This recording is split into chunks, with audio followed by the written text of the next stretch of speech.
Assalamualaikum warahmatullahi wabarakatuh. Alhamdulillah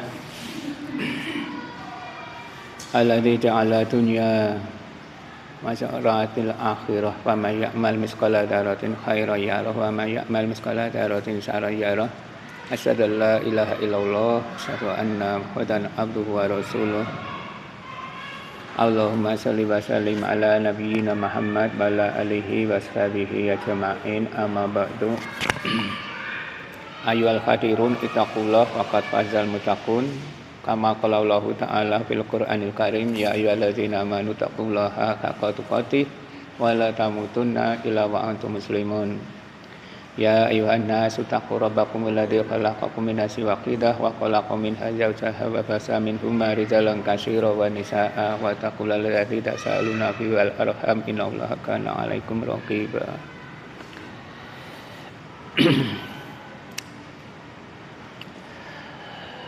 Terkait pembukaan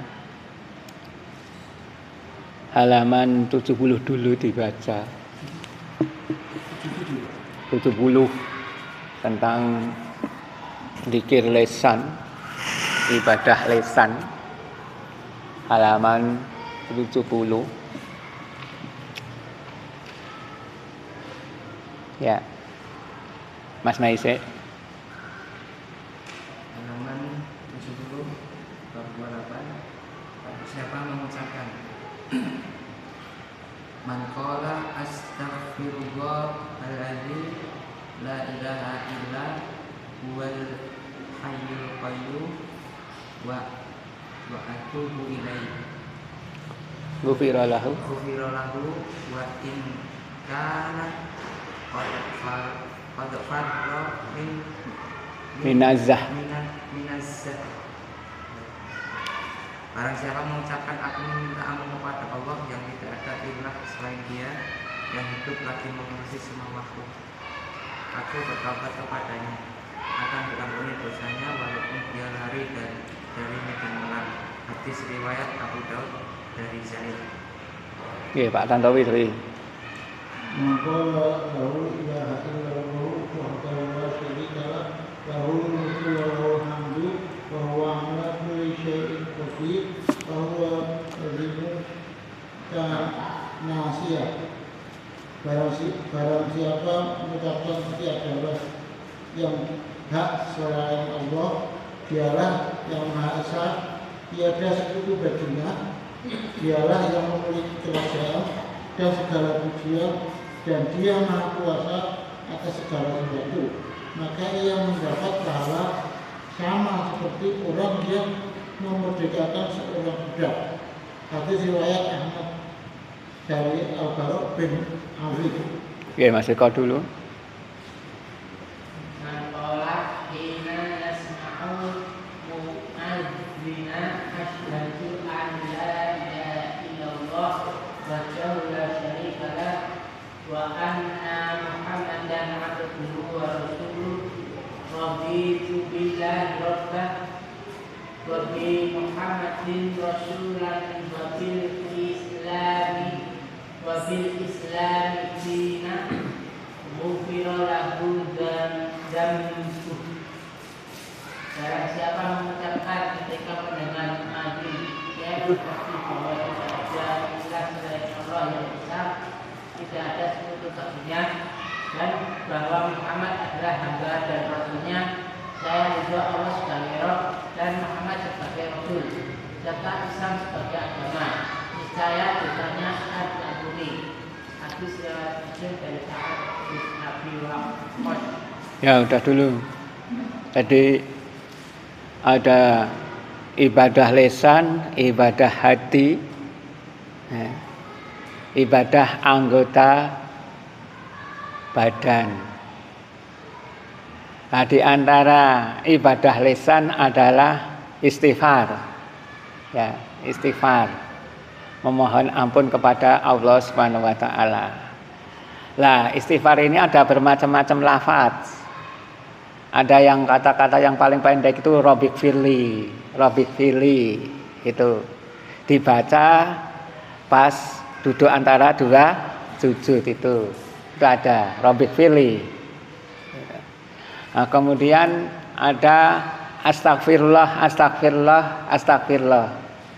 Dibaca setelah sholat.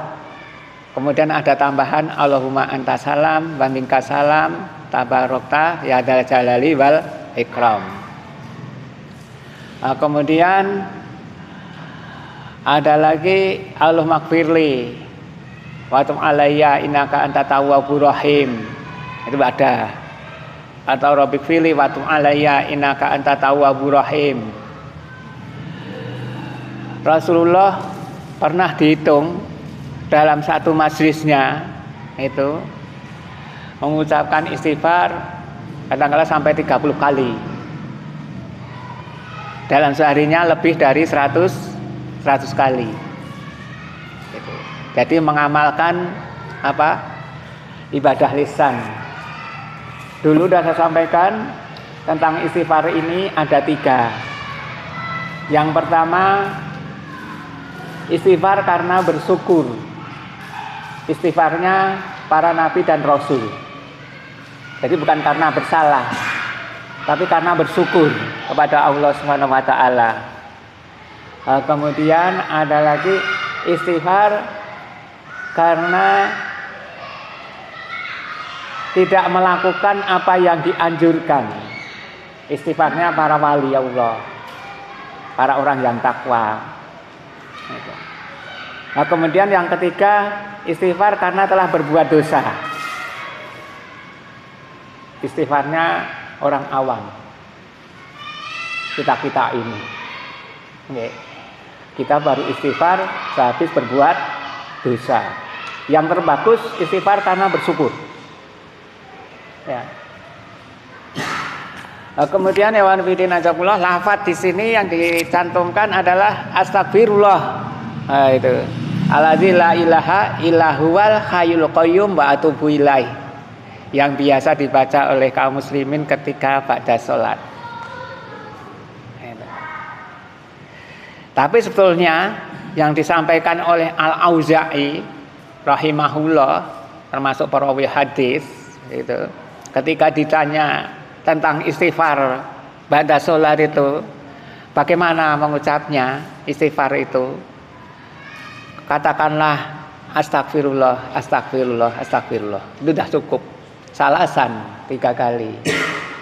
Itu kalau ingin pastinya, pasnya begitu. Nah, kemudian kok ada di antara kita kaum muslim mengucapkan astagfirullahaladzim allazi la ilaha illahuwal hayyul qayyum wa atubu ilaih, mungkin mengambil dalil ini. Ini dalil ini umum. Ya, bukan dibaca setelah sholat. Tuh. Kapan dibaca boleh. Ya, kapan dibaca boleh. Hanya di sini tidak ada kata-kata astagfirullahaladzim, tidak ada. Cukup astagfirullah allazi la ilaha illahuwal hayyul qayyum wa atubu ilaihi. Fadilahnya apa? Setelah kita melakukan ibadah ini, itu ghufira lahu wa in kana qad fara minazah. Itu akan diampuni dosanya walaupun dia lari dari medan perang. Lari dari medan perang itu termasuk dosa besar. Itu mengucap ini. Kemudian selain istighfar ini, saudara sekalian, ada lagi tahlil. Ya, tahlil. Kalau yang saya tulis pertama di sini, man qala la ilaha illallah wahdahu la syarikalah lahul mulku walal hamdu wa huwa ala kulli syai'in qadir. Mungkin kita sudah hafal. Biasa dibaca setelah mengucap subhanallah 33 kali, alhamdulillah 33 kali, Allahu akbar 33 kali, tambahi la ilaha illallah wahdahu la syarikalah lahul mulku walal hamdu wa huwa ala kulli syai'in qadir. Pahalanya seperti memerdekakan seorang budak. Ucapan, ya, ucapan itu. Ternyata pahalanya banyak. Kemudian ketika mendengar muadzin Man qala hina yasma'ul muazin. Nah, jadi padaan setelah mendengar adzan itu ada Allahumma rabb hadhihi da'wati tammah, itu ada. Tapi yang saya tampilkan di sini adalah bacaan syahadat.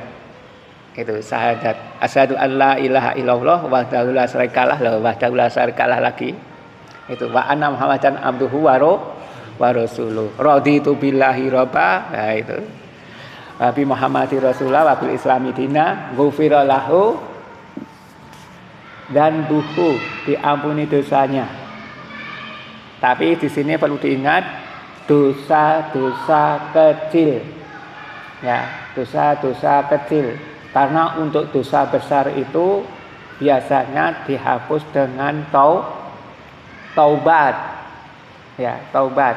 Kecuali yang itu tadi, sekalipun dia lari dari perang. Ya, sekalipun dia lari dari peperangan. Itu diantara zikir. Ya, zikir. Jadi zikir lisan. Nah, itu setiap saat pakai zikir. Termasuk ketika mau makan atau minum bismillah itu kan zikir.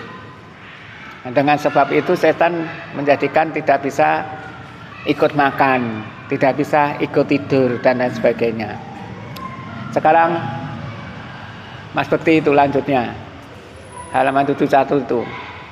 Manola subhanallah walhamdulillah Wala ilah wallahu akbar gurisa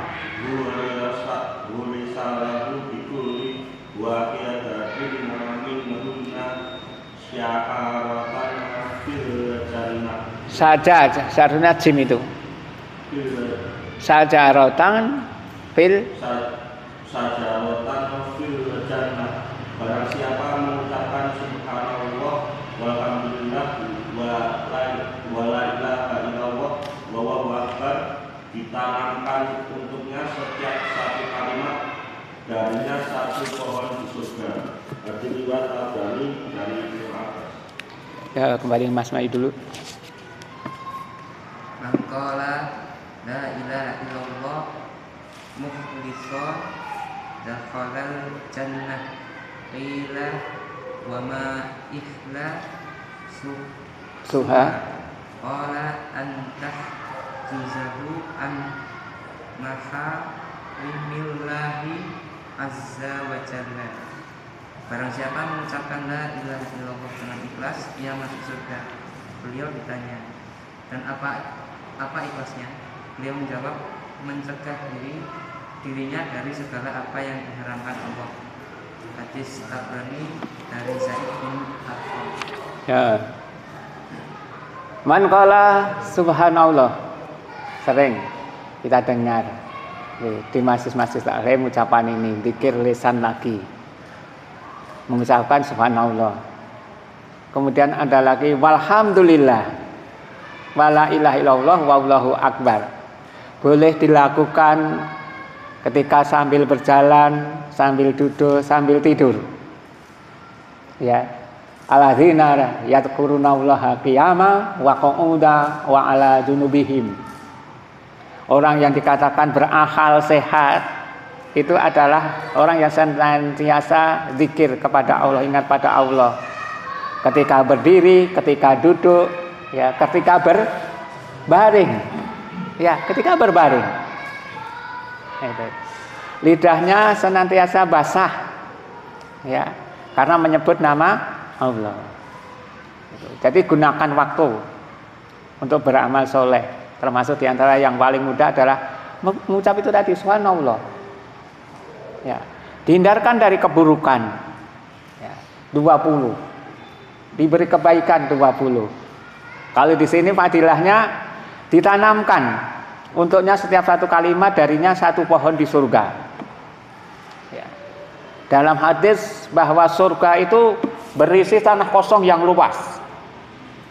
Kalau digambarkan kemarin bahwa surga yang paling rendah itu adalah 10 kali dunia, Masya Allah. Ya, 10 kali dunia itu orang yang terakhir masuk surga. Kemudian suruh menanami dengan ucapan itu tadi, subhanallah, alhamdulillah, la ilaha illallah, wallahu akbar. Bisa. Sambil kerja nyopir itu bisa. Sambil naik kendaraan bisa. Ya. Pulang ke masjid bisa. Mau jalan menuju masjid bisa. Sebetulnya amal soleh itu banyak. Hanya saja kita sekalian itu sok lalai. Ya, jadi berjalan itu anteng. Itu nyepaplem meneng. Padahal bisa digunakan untuk beramal. Itu. Fadkuruni azkurkum. Oh, itu. Ingatlah kepadaku, niscaya aku akan mengingatmu. Ucapan mudah. Ucapan yang sangat mudah. Itu. Jadi ditanamkan. Ini kalau diucapkan berapa detik ini? Udah 1 menit. Subhanallah, alhamdulillah, la ilaha illallah, Allahu akbar. Udah 1 menit loh. Ucapkan. Pramila sudah saya sampaikan. Raketang sepisan sedino lah. Pisan tok til. Biar ada perubahan dengan ucapan ini. Ya. Syukur bisa 100 kali atau apa itu. Silakan. Dengan itu tadi, dzikir. Uzkurullah dzikran katsira. Wahai orang yang beriman, ingatlah kamu kepada Allah dengan ingat yang banyak. Ya, biar setan itu tidak sempat masuk ke dalam hati kita. Atau lewat mulut kita. Ya, lewat mulut kita teman masuk dalam hati karena kita sering mengucapkan itu tadi. Itu. Jadi ini termasuk 4 kalimat yang paling disukai oleh Allah. Ahabal kalami ilallah. Arba. Itu. 4 kalimat yang disukai oleh Allah adalah ada 4. Subhanallah, alhamdulillah, la ilaha illallah, Allahu akbar. Silahkan baca dari manapun. Nah, itu. 4 kalimat ini merupakan kalimat terbaik setelah Al-Quran. Jadi kalimat terbaik, kata-kata terbaik itu Al-Quran. Nah, kemudian yang nomor 2 ini, subhanallah, walhamdulillah, la ilaha illallah, wallahu akbar. Dzikir kedua setelah Al-Quran. Dzikir terbaik adalah membaca Al-Quran. Coba diamalkan saja apa yang bisa. Itu. Dulu sudah saya sampaikan dalam hadis yang panjang, siapa yang mengucapkan kalimat ini kemudian ditambahi Allah magfirli, itu warhamni warzuqni, langsung dibalas oleh Allah dengan kata-kata qad fa'altu, telah aku lakukan. Nah, itu. Jadi setelah mengucap itu tadi kita tambahi dengan permohonan ampun, permohonan tentang kasih sayang, permohonan tentang rezeki. Langsung dijawab oleh Allah. Karena kalimat ini kalimat yang disukai oleh Allah. Coba silakan. Kalau belum bisa baca Al-Quran loh, kalau bisa baca Al-Quran perbanyak ini saja. Itu. Yang mungkin orang lain menganggap remeh, ya, yang mungkin kita sendiri menganggap enteng, sepertinya tidak berguna. Tapi oleh Allah ternyata dicatat sangat luar biasa. Amalan lisan, ibadah lisan, gitu, enteng, sambil tiduran, sambil jalan-jalan, itu, sambil duduk. Nah, ini. Banyaknya berapa kali tidak sebutkan. Sak mempengelah, sak kuwate. Ini termasuk dzikir tanpa disebutkan berapa kalinya. Mau ping 1000 yo kena. Mau ping 1000. Ning tak dihitungi kesel. Nggih ta? Cukup 1 menit, 2 menit, 10 menit itu aja. Man qala la ilaha illallah, ucapan la ilaha illallah.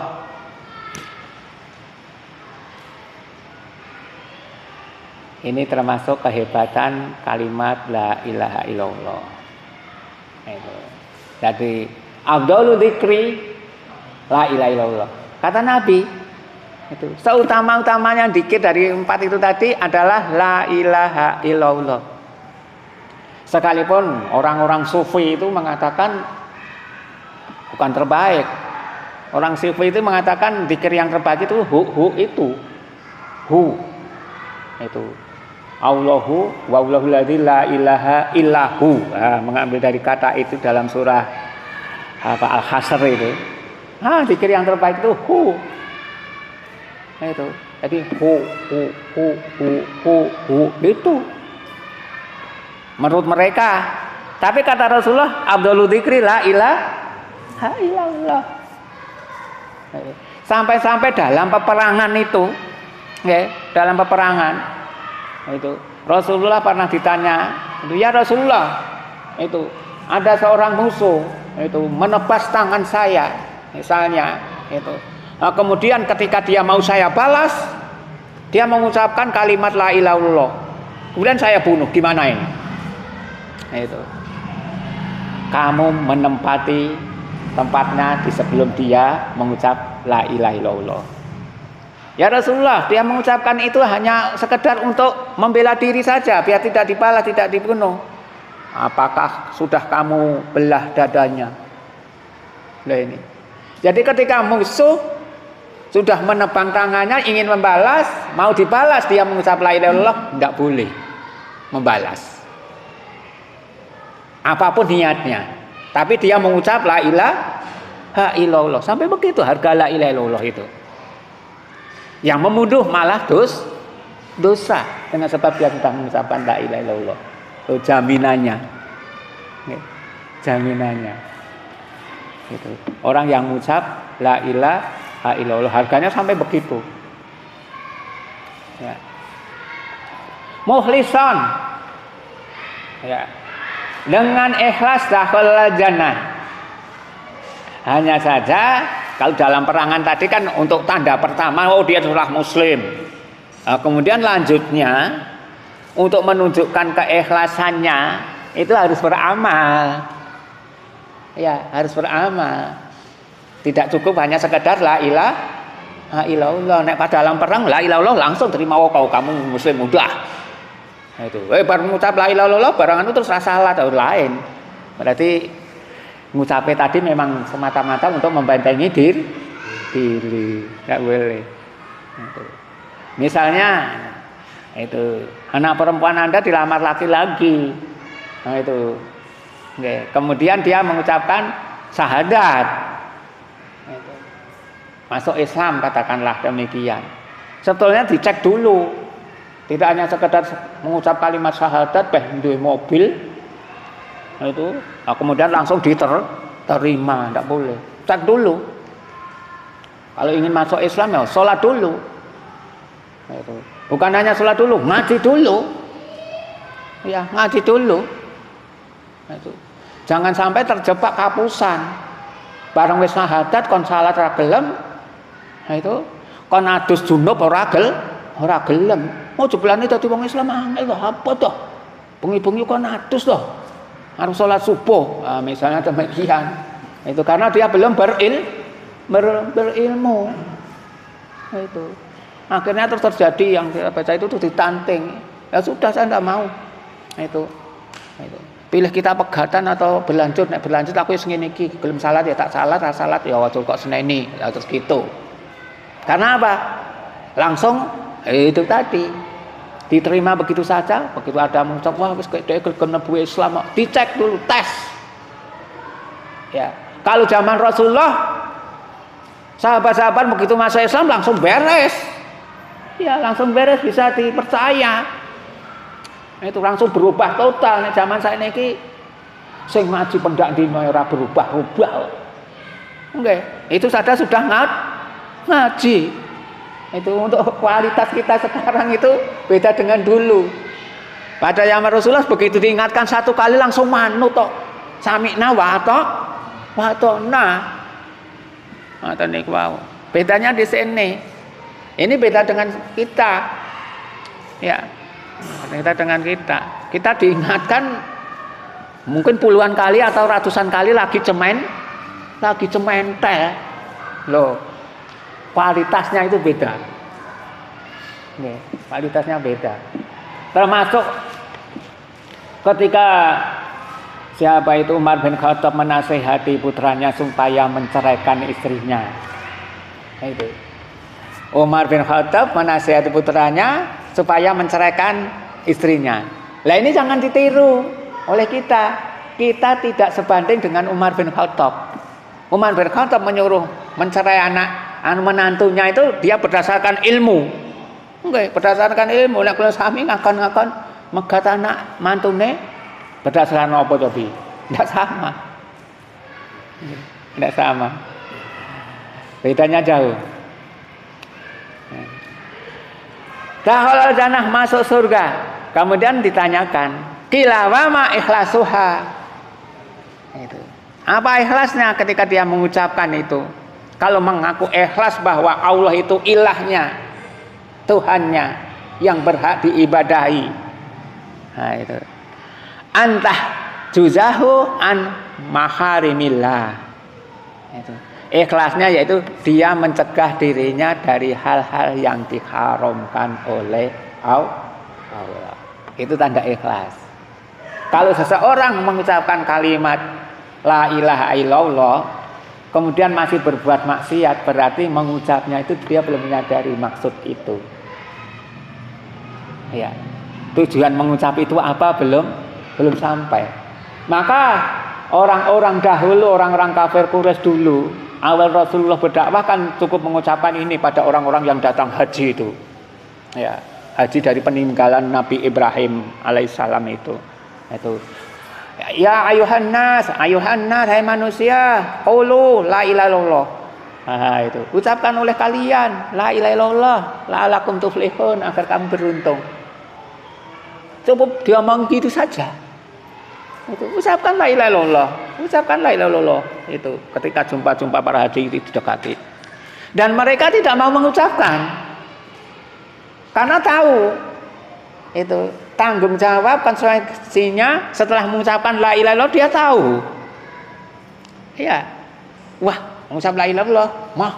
Nah, itu. Karena begitu mengucap itu dia harus meninggalkan berhala-berhala. Nggih. Nah, itu. Harus meninggalkan dukun-dukun. Nah. Maka tidak mau mengucapkan itu. Nah, orang sekarang mengucapkan itu ning hobine nekane dukun. Nggih. Itu. Lah malah dadi dukun. Nggih. Ngruyahe malah ya nganggo la ilaha illallah. Bedanya di sini. Ya. Maka itu tadi saudara sekalian, kalau dihubungkan dengan zikir yang pertama itu tadi atau ucapan la ilaha illallah. Jadi ucapan la ilaha illallah bagi orang yang murni, yang tauhidnya hebat itu bermanfaat. Ya, sangat bermanfaat. Tapi bagi akidahnya yang lemah, ya kurang bermanfaat. Cukup baru diulang-ulang. Oke. Nah, itu. Jadi harus dibarengi dengan meninggalkan yang haram. Ubudullah wajtanibut tauhid. Nah ini. Walaqad ba'atsna fi kulli ummatin rasulan an ibudullah wajtanibut tauhid. Sungguh kami itu mengutus bagi setiap itu kaum itu seorang rasul. Untuk apa? Untuk menyeru anik budullah wajtanibut taghut. Itu apa? Itu beribadahlah kepada Allah dan jauhilah taghut. Berarti kan ada dua. Ada amar ma'ruf dibarengi dengan nahi munkar. Ini pasangan. Ya, amar ma'ruf nahi munkar. Nah, itu tadi, ya. Ini di samping mengucap kalimat la ilaha illallah juga menjauhi yang diharamkan oleh Allah. Baru hebat itu nanti. Ya. Kalau hanya satu sisi ya tidak seimbang, timpang. Menjadi problem, menjadi masalah, akan merusak itu. Yang baik akan merusak yang buruk akan merusak yang baik. Jadi kalimat la ilaha illallah agar lebih bermanfaat lagi harus dibarengi dengan menjauhi yang itu tadi, yang haram, yang diharamkan oleh Allah, menandakan bahwa dia tulus betul dalam mengucap.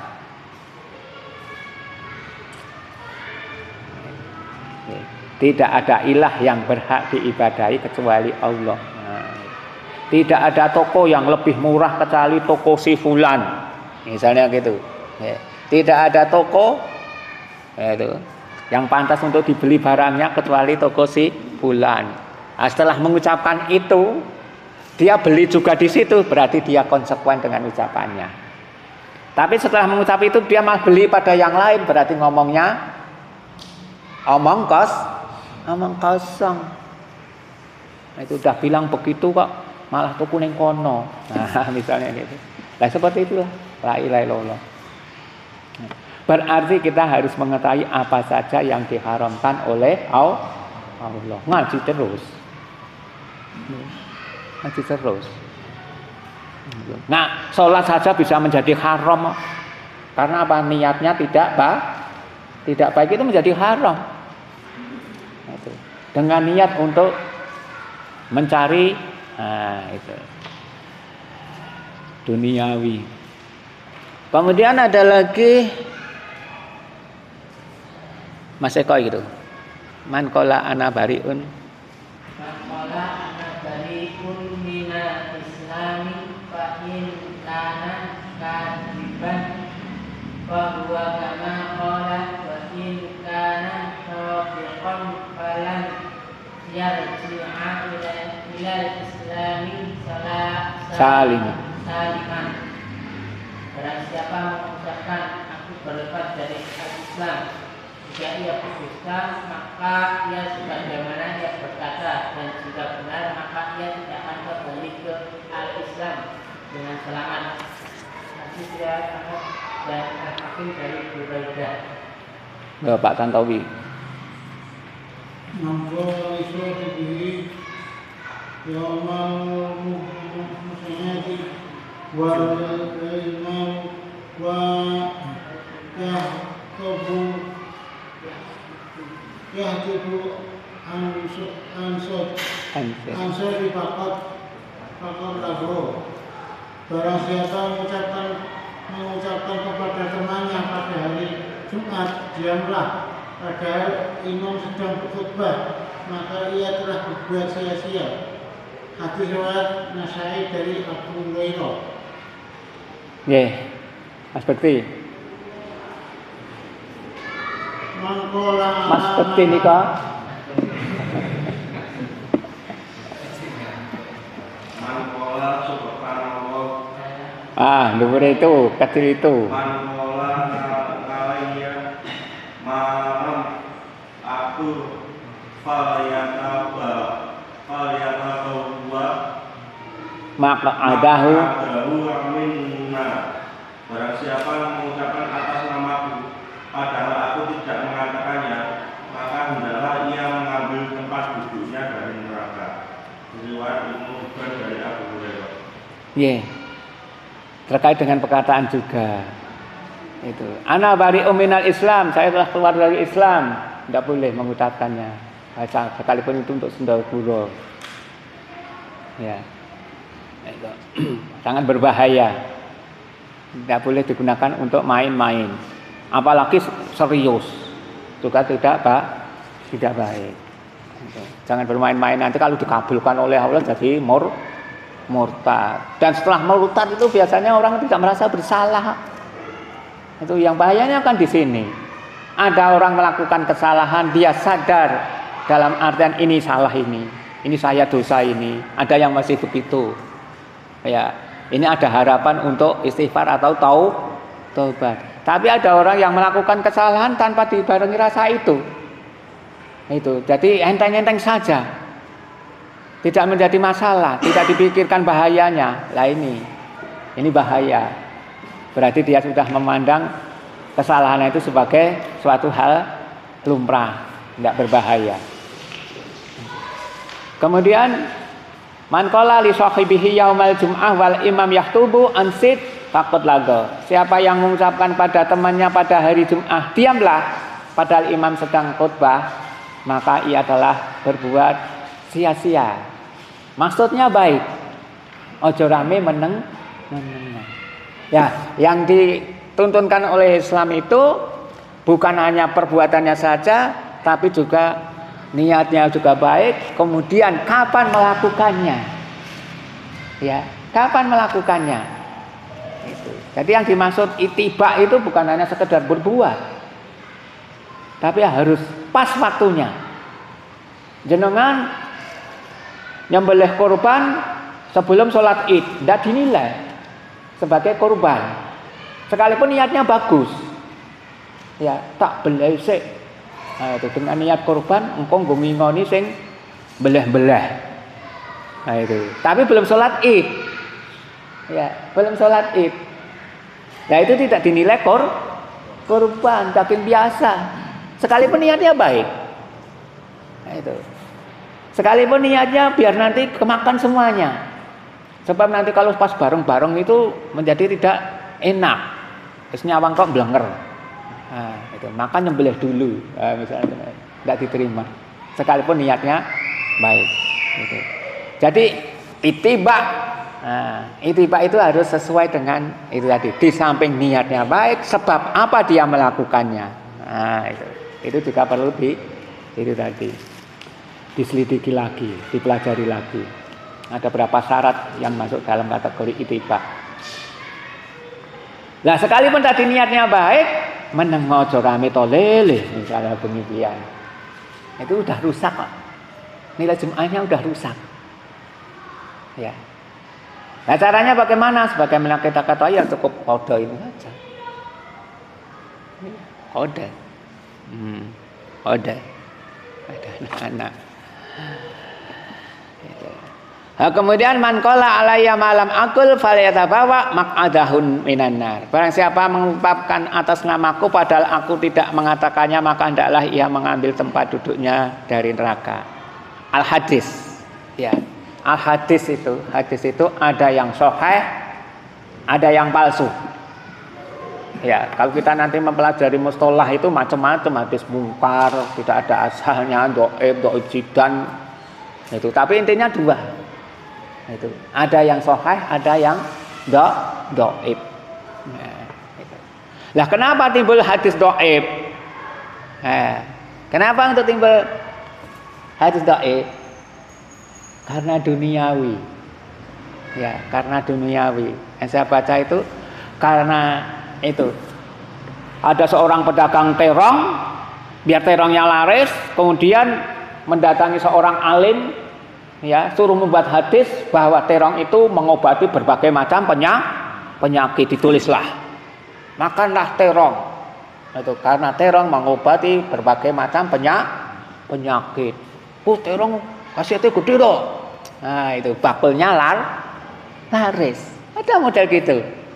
Jadi menyewa orang alim, ustadz yang doyan duit tadi suruh membuat hadis palsu. Nah, kemudian dikatakan dari Rasulullah, maka dia neraka. Ya, dia neraka. Ada juga yang karena takut. Ya, karena takut. Nah, kemudian dia menyampaikan hadis itu bahwa dilarang mengadu ayam. Ya, dilarang mengadu ayam. Nah, kemudian menjumpai seorang istilahnya pembesar itu mengadu ayam. Tidak berani buat dia. Itu. Nah, kemudian diganti hadisnya. Nah, itu dilarang mengadu hewan kecuali ayam. Berarti mengadu ayam boleh. Yang penting enak dite. Nah, itu. Jadi mengatasnamakan dari Rasulullah padahal gaweane dhewe. Oh, maka hadis palsu kan banyak banget itu. Yang dibikin orang Syiah ya luar biasa banyak loh. Itu nikah mut'ah sekian satu kali ganjarannya sekian. Nikah mut'ah 2 kali ganjarannya sekian. Oh, tapi hadisnya palsu, dikatakan dari Rasulullah.